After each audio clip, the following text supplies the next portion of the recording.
कांग्रेस और बीजेपी में एक मूल अंतर है।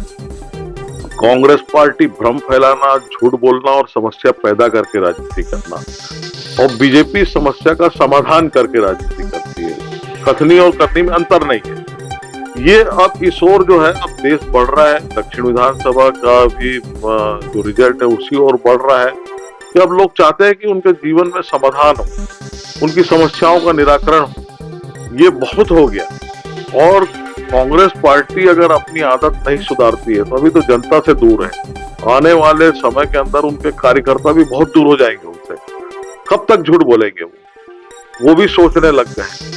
तो अब ये कांग्रेस पार्टी को अपनी आदतों को सुधारने की जरूरत है। चुनाव में भ्रम मत फैलाओ भाई, झूठ मत बोलो, और इसका अच्छा परिणाम दक्षिण विधानसभा में आएगा। विकास, पहले भी कहा था, आज भी कहता हूँ, विकास करेंगे, अच्छा विकास करेंगे, डबल इंजन की सरकार का लाभ मिलेगा। देखिए, कुछ चीजें केंद्रीय नेतृत्व और प्रदेश नेतृत्व छोड़ देना चाहिए। ये हमारे सोच का विषय नहीं है।